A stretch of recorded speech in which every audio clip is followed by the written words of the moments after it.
pudimos observar y escuchar en el video anterior, nosotros realizamos el muestreo en la actividad económica de la construcción. El ruido proviene de un generador y una máquina llamada DOMAT. Esta es una planta generadora, una planta mezcladora de concreto. La máquina es operada por un trabajador y cuenta en el lugar de trabajo con 2 o 3 personas más. Una de esas personas es el operador del mini cargador que se encarga de surtir o proveerle a esta máquina todo el material de playa, que es el triturado y la arena.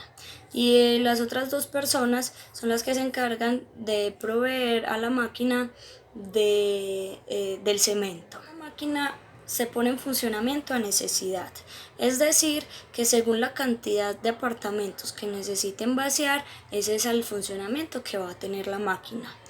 En ocasiones puede funcionar 2 horas, 3 horas, 4 horas o quizás un poco más, como acabo de mencionar, según la necesidad de concreto que haya en la obra.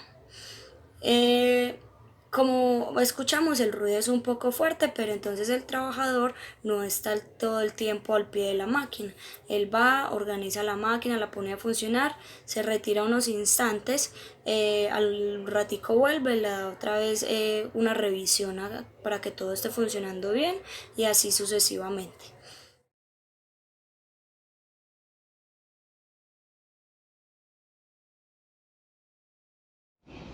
De acuerdo con la introducción brindada por mi compañera, la cual nos explica el contexto laboral que estamos analizando, encontramos que la principal fuente del ruido es la máquina DOMAT, la cual mezcla el concreto que se utiliza para los vaciados.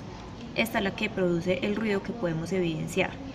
Dentro de los controles existentes, el personal cuenta con elementos de protección personal como tapaoídos de copa, los cuales brindan una efectiva protección a los trabajadores que se desempeñan en áreas donde los niveles de ruido superan los 85 decibeles durante 8 horas, ya que poseen suficiente espacio en el perímetro interior de sus copas para generar un excelente sello en la mayoría de los tamaños de orejas. Adicional, usan guantes, máscara con filtro y gafas. De los instrumentos de medición, el sonómetro es un instrumento que responde ante un sonido de una forma aproximada como lo haría el oído humano. Este es imprescindible para medir la presión sonora. La unidad con la que trabaja el sonómetro es el decibelio y está compuesto por un micrófono que convierte las variaciones de presión de las ondas sonoras en una señal eléctrica. Tiene un amplificador que su misión es amplificar la señal del micrófono lo suficiente como para permitir la medida de los niveles más bajos de presión sonora y mantener la amplificación constante. También tiene filtros de frecuencia, que es un conjunto de filtros eléctricos cuya respuesta simula la respuesta auditiva humana, compensa la diferencia de sensibilidad del oído humano para las distintas frecuencias audibles. Este es el instrumento de medición que nosotras consideramos importante para realizar la labor. La recolección de la información se debe hacer midiendo el nivel de ruido de cada máquina en posición de uso. El tiempo de medición recomendado serán 10 minutos por cada punto, ya que este tiempo es considerado como suficiente para tener variaciones significativas en la medición. También es recomendable la aplicación de encuestas que soporten los resultados finales, en la cual se evalúen los problemas y alteraciones que tienen los trabajadores expuestos a esta condición.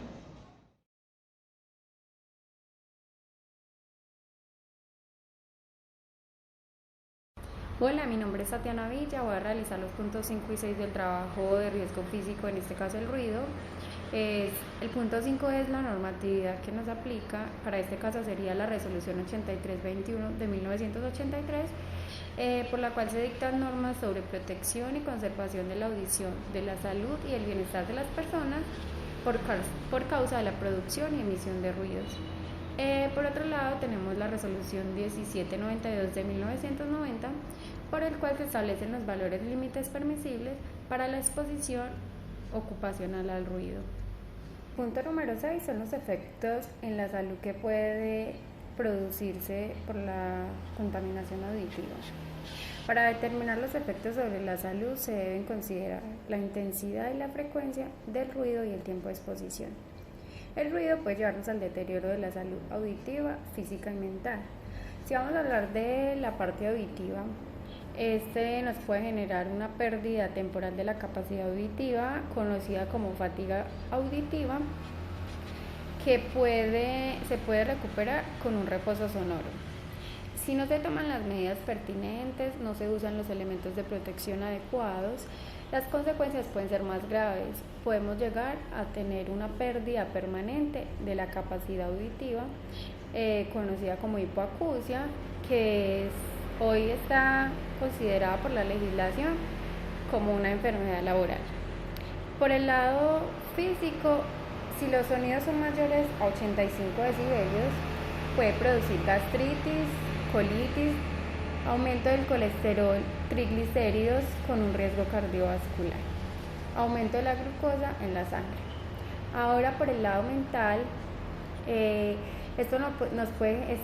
estar expuestos al ruido nos puede generar estrés, insomnio, irritabilidad, falta de concentración, poco rendimiento en las labores y poca socialización con las demás personas.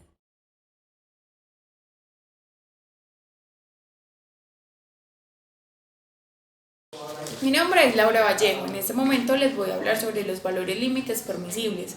En la resolución 1792 de 1990 del 3 de mayo, en el artículo 1, adoptarán como valores límites permisibles para la exposición ocupacional al ruido son los siguientes.